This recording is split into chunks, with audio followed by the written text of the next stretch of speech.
ಪೌರಾಯುಕ್ತೆಗೆ ಬೆದರಿಕೆ ಪ್ರಕರಣ.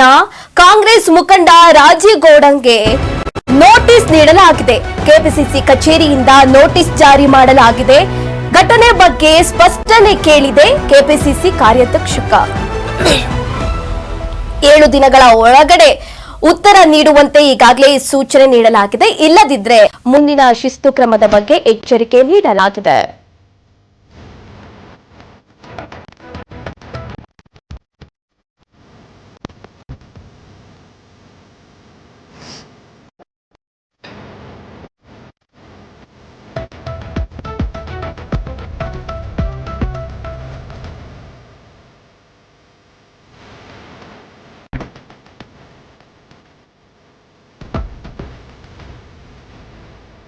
ಶಿಡ್ಲಘಟ್ಟ ನಗರಸಭೆ ಪೌರಾಯುಕ್ತೆಗೆ ಬೆದರಿಕೆ ಪ್ರಕರಣಕ್ಕೆ ಸಂಬಂಧಪಟ್ಟಂತೆ ಈಗ ಕಾಂಗ್ರೆಸ್ ಮುಖಂಡನಿಗೆ ನೋಟಿಸ್ ನೀಡಲಾಗಿದೆ. ರಾಜೀವ್ ಗೌಡನ್ಗೆ ನೋಟಿಸ್ ನೀಡಲಾಗಿದೆ. ಕೆಪಿಸಿಸಿ ಕಚೇರಿಯಿಂದ ನೋಟಿಸ್ ಜಾರಿ ಮಾಡಲಾಗಿದೆ.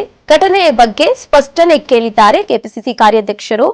7 ದಿನಗಳ ಒಳಗಡೆ ಉತ್ತರ ನೀಡಬೇಕಂತೆ ಸೂಚನೆ ನೀಡಲಾಗಿದೆ. ಇಲ್ಲದಿದ್ರೆ ಮುಂದಿನ ಶಿಸ್ತು ಕ್ರಮದ ಬಗ್ಗೆ ಎಚ್ಚರಿಕೆ ನೀಡಲು ಸೂಚನೆ ನೀಡಲಾಗಿದೆ.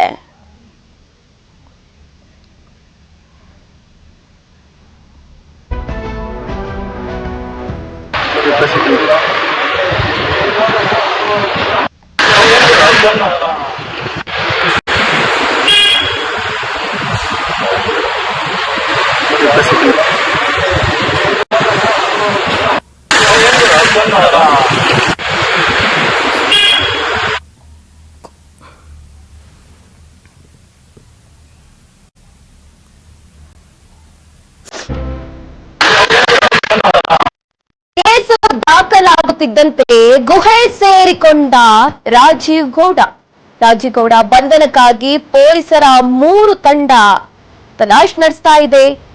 ಫೋನ್ ಸ್ವಿಚ್ ಆಫ್ ಮಾಡಿ ತಲೆಮರೆಸಿಕೊಂಡಿದ್ದಾರೆ ಕಾಂಗ್ರೆಸ್ ಮುಖಂಡ. ಕಾಂಗ್ರೆಸ್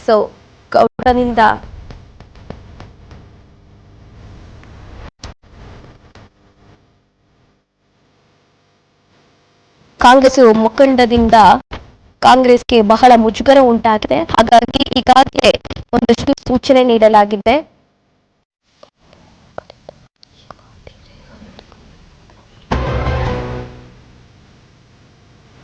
ಮಹಿಳಾ ಅಧಿಕಾರಿ ಎಂಬುದು ನೋಡದೆ ದೌಲತ್ತು ಧಮಕಿ ಹಾಕಿದ್ದಾರೆ. ಹಾಗಾಗಿ ರಾಜೀವ್ ಗೌಡ ಬಂಧನಕ್ಕೆ ಆಗ್ರಹಿಸಿ ಇಂದು ಪ್ರತಿಭಟನೆ ಕೂಡ ಹಮ್ಮಿಕೊಳ್ಳಲಾಗಿದೆ.